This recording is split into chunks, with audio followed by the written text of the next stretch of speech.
Last time around, we looked at a troubled little show that didn't know quite what to do with itself. Today, we're looking at its diametric opposite. And as you can see, I'm kind of a fan. Now, I'm not gonna front and say Mezzo Forte is in my top 10 or even 20 of my favorite anime, but I know quality entertainment when I see it. It gives us all the action and over-the-top goofy violence of Kite, while leaving out its confusing story and sulking characters. If I could go metaphorical on you for a moment, Kite is sort of like the goth girl who sits in the back of the classroom and mopes as she draws out her revenge fantasies in her notebook, alluring in that dark, edgy sense, but not nearly as deep as she pretends to be.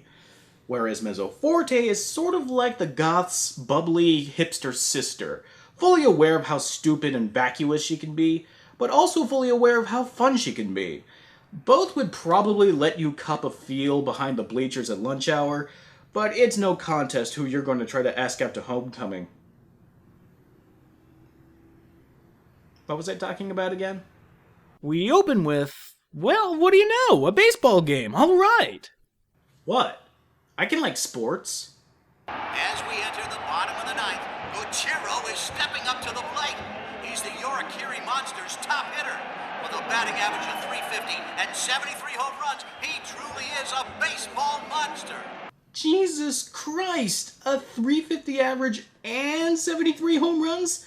Fucking Barry Bonds in 2001 didn't have these kinds of stats. I mean, factoring in the minimum number of at-bats, he must have an on-base percentage of at least 500. And I'm not even going to try to figure out the guy's slugging percentage. I'm saying the guy's good, alright? Well, with stats like that, it's no wonder the guy jacks a tater to dead center field. Frustrated with the performance of his pitcher, the owner of the Peach Twisters, Momokichi Momoi, along with his depraved and sociopath daughter, Momomi Momoi... Alright, before any of you know-it-all otakus try to bring this up, Momo is Japanese for peach, and the owner of the Peach Twisters is Momomi Momoi and Momokichi Momoi. Get it? God, the Japanese and their puns. Seriously, this is the English equivalent of naming them Peach Peacherson and his daughter Peachy Peachman. So, as I was saying, Fat Bastard and Carrot Top decide to take care of their bum pitcher by the only logical way they know how. Do they bump him down to one of their farm teams? Maybe promote one of their rookies up to the big leagues? Or maybe they can get one of their bullpen pitchers to take his spot in the rotation. No, they savagely beat him to death. You son of a bitch! You learned how to pitch! That's what would help me! I can't believe I wasted $5 million of my hard-earned money on a piece of shit like you! Tack another $119 million and change the guy's name to Barry Zito, and you have every Giants fan's dream come true. My baseball humor is wasted on you people! We finally meet our trio of heroes, the prototypical too-old-for-this-shit black ex-cop, which marks only the second time we've ever had a black character here on Anime Abandon, what looks like the drummer for any punk revival band in the late 90s, and Edward from Cowboy Bebop. No, seriously, it's the same voice actress who does Edward from Cowboy Bebop and Rika from Digimon Tamers. That's enough. Let go of me. You mess with me, you die.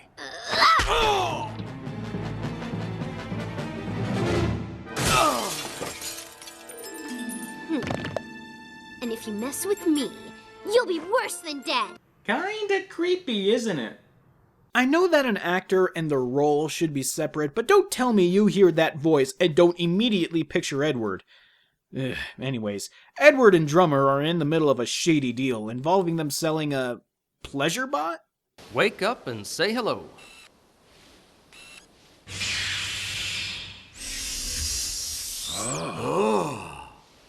Whoa! There ain't no difference between this thing and a real live woman. How do you do?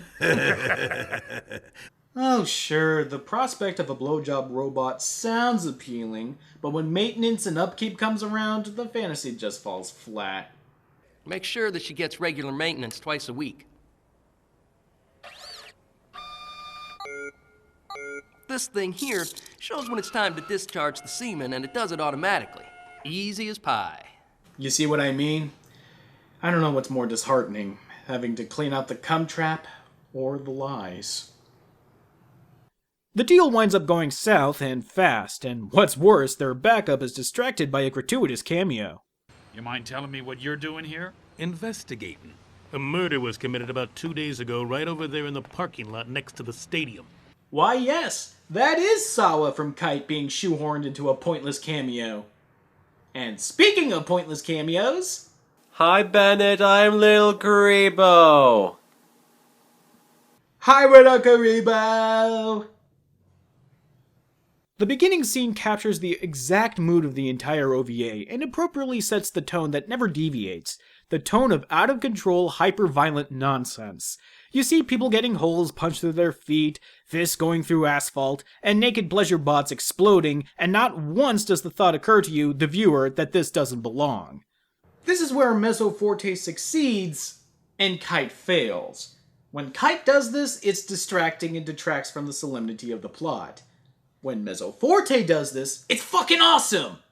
The plot proper starts when the three are contracted to kidnap Fat Bastard from earlier, so they can ransom a hefty sum from his daughter. Now, I know what you're thinking. Why the fuck would Carrot Top care if her dad got kidnapped? Hey, just because she's a murdering psychopath bitch. The boss will be mad when he finds out. He was going to change the administration anyway. You are aware that we weren't planning on killing either of them. Papa does the same thing all the time. Perhaps, but he's got more experience and he's older. What kind of reasoning is that? I didn't realize murder was like alcohol and cigarettes. Is there a legal age limit? But damn it! That murdering psychopath bitch loves her dad. Such a good heart. Such a good heart. Edward and Drummer manage to capture Fat Bastard in a bathroom stall and knock him out. The two don't make it far, though, because Fat Bastard hired the very best bodyguard money can buy, Spike from Cowboy Bebop. I've been making a lot of Bebop references this episode, haven't I? Things go from bad to worse quickly as Edward and Carrot Top meet for the first time. Who the hell are you? If you want to know, then tell me who you are first. Only heroes on old TV shows need to introduce themselves. Oh well. So let's get back to you, Miss Orange Girl. You're... She's the one. Okay, I've been skimming over this subplot so far in this review, but Edward has these psychic visions and dreams that tend to come true. What this exactly is and what connection she has with Carrot Top is never really fully explained in the OVA. Still, this was meant to be a pilot episode of sorts for a series that eventually came to be. Maybe in the series this was better explained? Maybe we'll be able to discover what this is when we eventually cover the series here on Anime Abandon. Oops! Came out after my cutoff date. Ain't life a bitch. Throw that little mystery into the cold case files because that Rubik's Cube ain't ever gonna be solved.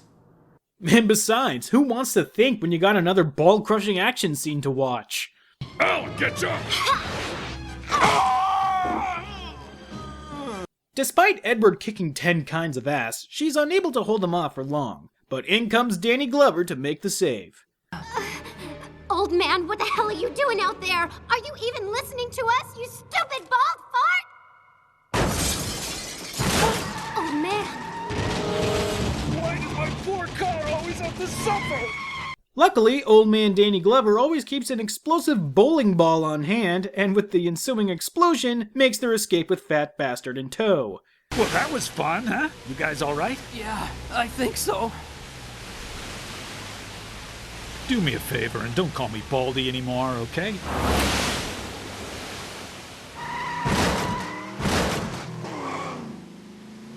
Well, that was impossible. Did somebody fuck around with the physics gun in Gary's mod?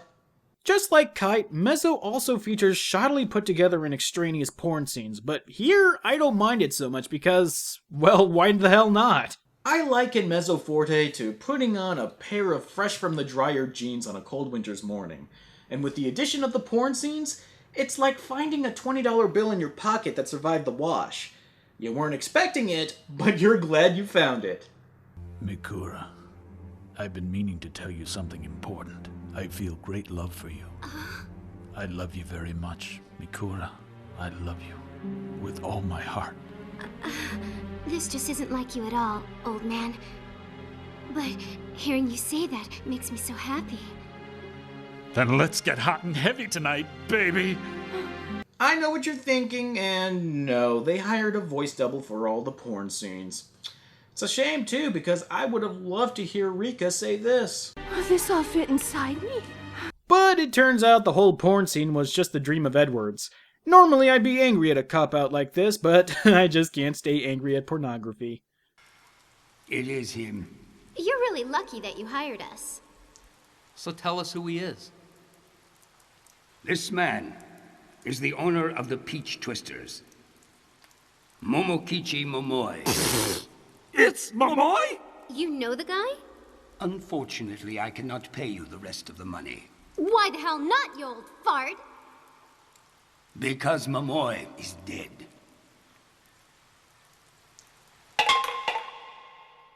Carrot Top doesn't take her father's kidnapping very well and vents her frustration by just slaughtering her own men that fail to protect her dad. Hiroka and I will describe the perpetrators to you. You can make a composite from that. You're free to leave now, Doctor. But this man over here is still breathing.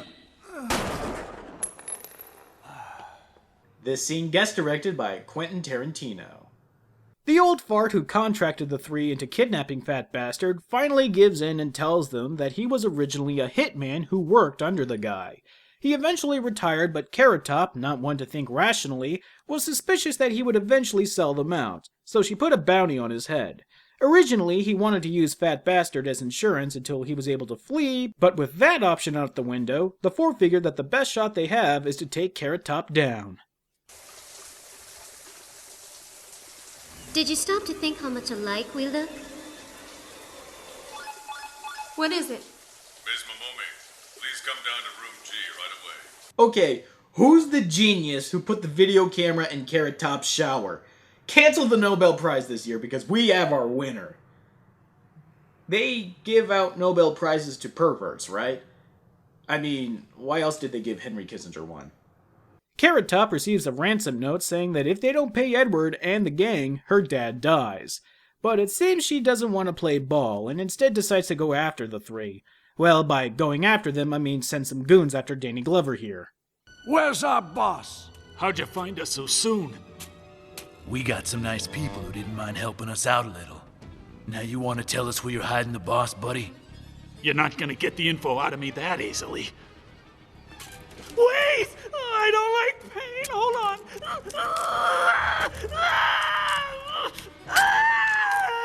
Ah, Jesus. Why the fuck do I have to put Censor Kaiser over Carrot Top's fun bags, but I can show someone getting their thumbnail pried off?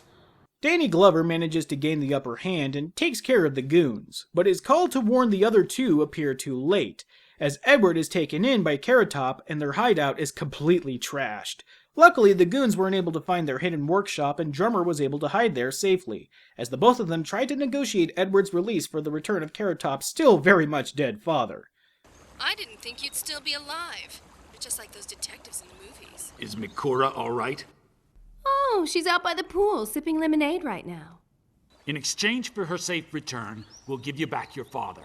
Well, of course you will. Maybe we could meet at the Peach Dome tonight? That's fine, but I have one question I'd like to ask. What's on your mind? I want you to tell me who helped you find us. We're about 48 minutes into an hour-long OVA. Guess what time it is? Well, looky here. You really did do a number on her. Yo, nice to see you again. They were kind enough to tell me about those lovely encounters they had with you. Thanks to them, I didn't have to waste my time looking in the grass for a snake. We can have her until tonight. That's what you said before, right? You've got her for 4 hours. Well, not much I could do right here. I can't show you anything, so all that's left to do is just to sit and wait it out. Come back here. You want to do more? Open your mouth. Drink every drop this time.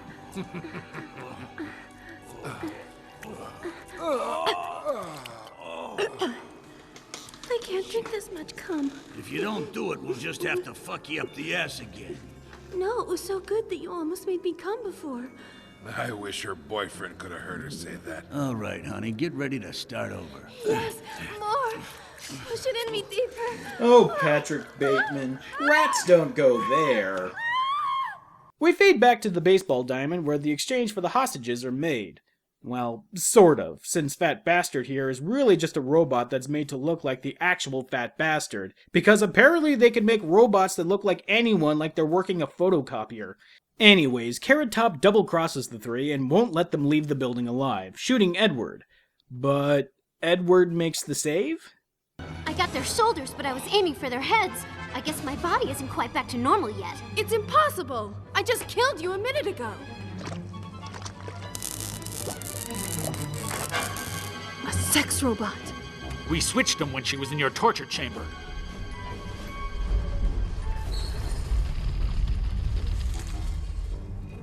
Mikura! But how did you know about the secret passageway? An old friend of your daddy's told us. Okay, Mezzo, I like you and everything, but you really are testing my patience with this bullshit. Although I do suppose that rape scene from earlier doesn't really count because they weren't fucking a human being, just an android that was programmed to fulfill a sex predator's revenge fantasy. Which is... better? Edward manages to cap Carrot Top and she goes down for the count. But the danger's not over yet, as the old man that started this whole mess reveals himself to be one of Carrot Top's closest henchmen, who orchestrated this whole ploy to get her and Fat Bastard out of the picture so he can assert himself as the new head honcho. All seems lost, but Drummer has one last trick up his sleeve. What the hell's going on? And it's a shame you didn't know more about us, Frankenstein. Bingo. Wait a sec. Let's talk. It's too late for that.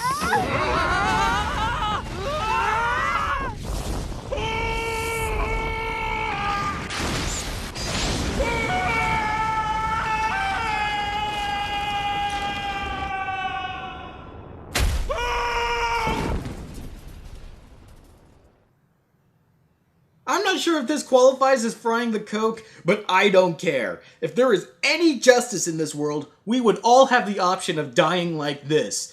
Propelled through several layers of concrete through a fiery explosion, only to come crashing down into a pitcher's mound. That's your death, your wake, and your funeral all in one. And it doesn't take long for the OVA to end right after that spectacular death, which is for the best. Like I said before, Mezzo Forte is a barrel of bloody, gory fun. And don't worry, there's an edited copy out there that removes all the porn if you don't want to see people fucking. You'll miss none of the plot or the extremely well-animated action scenes. It may not be for the squeamish, but trust me, Mezzo Forte is worth your time. Still, we can't linger on the good for long, unfortunately. Especially considering what's next on our chopping block. Till next time.